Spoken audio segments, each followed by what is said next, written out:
Hello, it's Jen Healy with day 23 of this Fearless Challenge I'm calling Be Brave. And I had a couple people in the last week asked me this really fascinating question, which is, do people really change? And it was definitely coming from experiences they had that were showing them that maybe people are just the same throughout their lives, and they experience those that are close to them not really making big changes, and that their behavior was the same after many, many years. And I totally understand where they're coming from, the experience they've had, the direct experience, particularly the elders, the elder generation that seem like they've stayed the same. But a lot of times there's many components to that.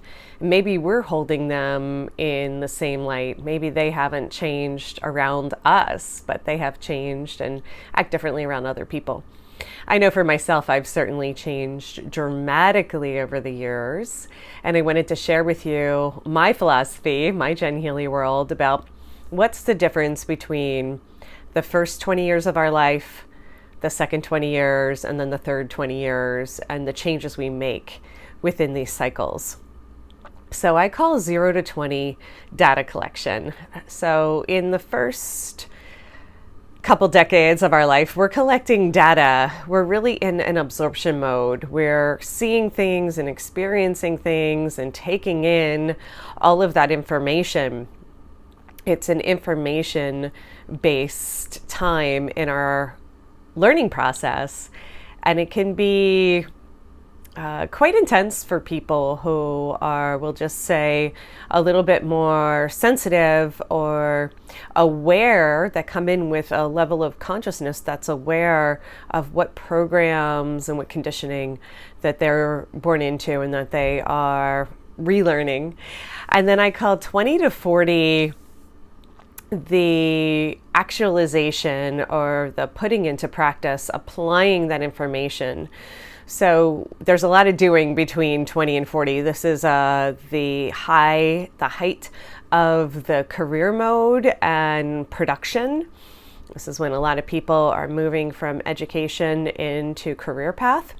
And then I call 40 to 60 the wisdom years. And this is when we get to drop more into our being.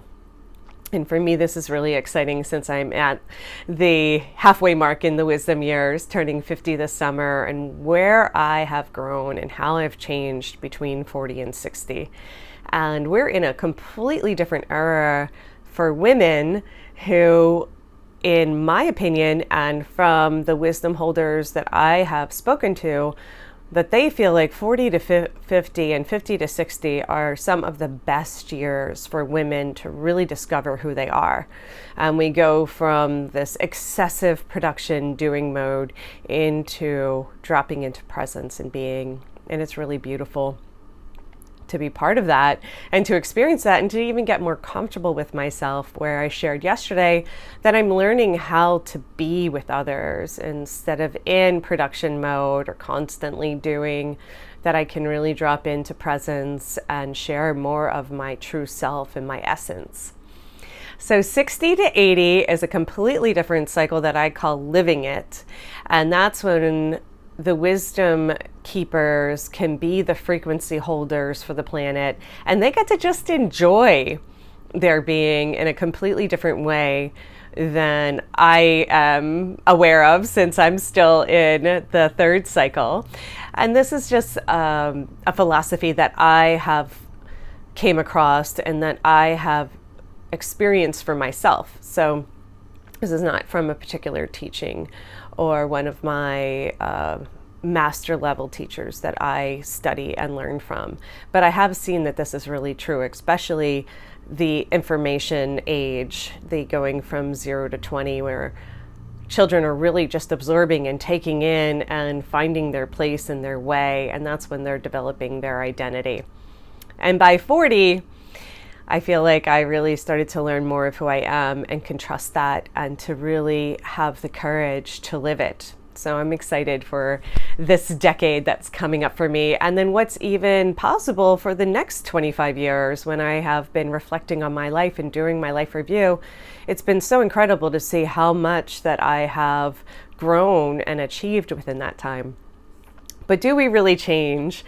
And what is essence? And coming back to that hot topic, because I thought this was a wonderful way to continue the challenge and to talk to you about my experience.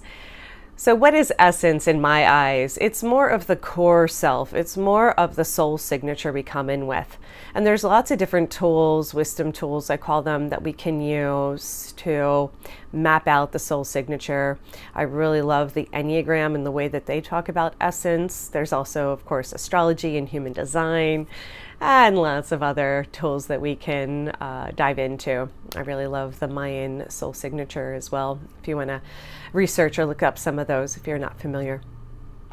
But I find that our core and our essence, our soul path, is the same throughout our lives, and there is a divination or a destiny to the way that we have embodied. And the journey that we've embarked upon is very personal, and so every person gets to find their own way, and they get to interpret and perceive in the world in their own unique way. We all can kind of see that everybody's living in their own holographic reality. No two beings are alike, or neither do they even perceive something similar if they're standing right next to each other. And I always find that so fascinating when you have two very different opinions or interpretations of the same situation that you're looking at, and it's amazing.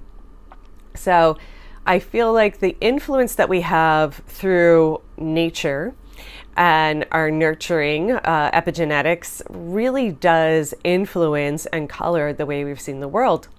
And we tend to create habits and then belief systems out of that. So a habit is just the thought you keep thinking, right? And that habit, if you keep thinking it, turns into a belief because we just keep repeating it. And this comes from some of my favorite teachings, the Abraham Hicks teachings, and they talk a lot about how to change habits or to change behaviors, because if a habit is just a thought that you keep thinking and a belief is a habit that you just keep repeating, then it is possible to change those and we can practice it into being. But some of our core self, when we tap into our essence, that is continuous. But I feel like change is inevitable. And if you just look at the last 20 years of how we've all changed dramatically based on technology and based on the information that is available to us, there's absolutely no lack of information these days. We have at our fingertips so many tools with technology that gives us access to anything and everything that we could possibly want to engage with and that we desire. And what we do with it is up to us. So it's actually exciting and miraculous to see how things will continue to change over the next 20 years based on what we have been seeing and experiencing in the world. We can only imagine how much that's going to influence not only our lives and the world, but how we intersect and how we connect. So I wanted to share a little bit about that. But when people in our lives continue the same behaviors and the same habits, then they might not look like they're changing very much. But I do feel like every soul here is on the path of evolution and is actually on the path of empowerment. And sometimes that can look like disempowered choices when somebody is doing the same thing over and over again. We know that is the definition of madness. But when we see that, it's actually a beautiful example for us to know what to do and what not to do. So often when I see certain behaviors that are being exhibited and illustrated in my life, they are also some of our greatest teachers. They're reminding us of what not to do. And if we keep repeating the same things, we're going to get the same outcome or the same results. So I wanted to go over a little bit about the difference between essence and behavior, like I talked about last time. So we don't confuse the personality with the being underneath the personality.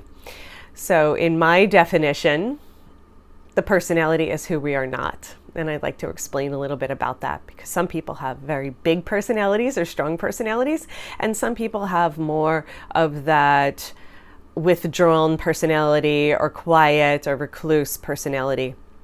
But that's not necessarily who that person is. And to get curious and to lean in and get to know people, because I truly believe that if we take the time to understand who a person truly is, they make perfect sense. On the surface, some people's choices don't make sense at all, and it's really hard to comprehend or understand where they're coming from. But when we drop deeper into understanding their why and what's fueling them and what's running them, we can usually see what's running the show underneath the personality. Because the personality is typically the protective mechanisms that are keeping them safe in the world. I'll give you an example. For example, if somebody is really funny, if they learn to be the jokester or the class clown or the jester, that is usually a strategy to diffuse tension and conflict within the power struggles and the dynamics in the primary family unit. So this is something that I have seen very often, not only in myself, but in others, when there's a tense situation or when someone's experiencing a lot of conflict.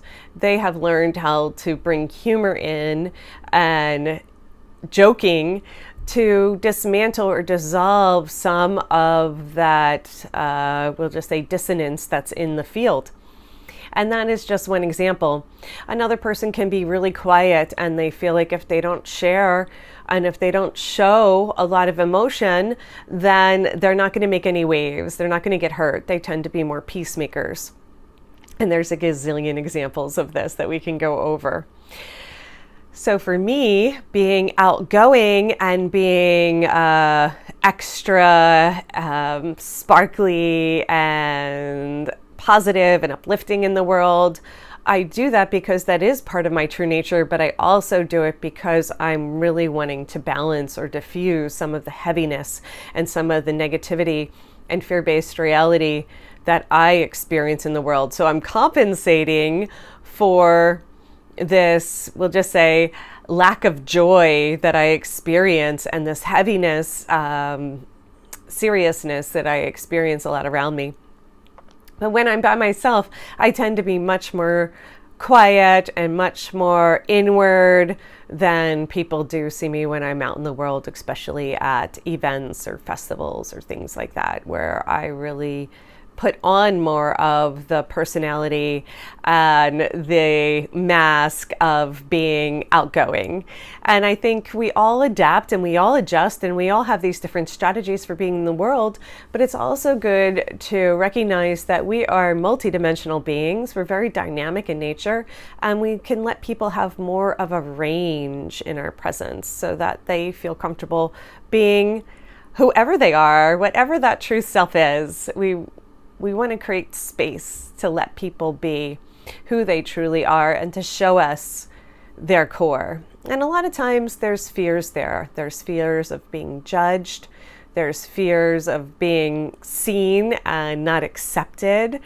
And all this strategy, protective mechanisms, comes from our desire to keep ourselves alive. That is part of the conditioning and the programming that happen, is we want to be liked and to be approved so we can be loved. So this all kind of wraps around together. And so if somebody is not changing in our presence that we really want to change, it might be because they're afraid to. It might be because they have an attachment to the personality or who they are exhibiting themselves to be. Or they might not know how, right? And so the only thing that we can do, and the only thing I can do, is to be an example of that and to live by example.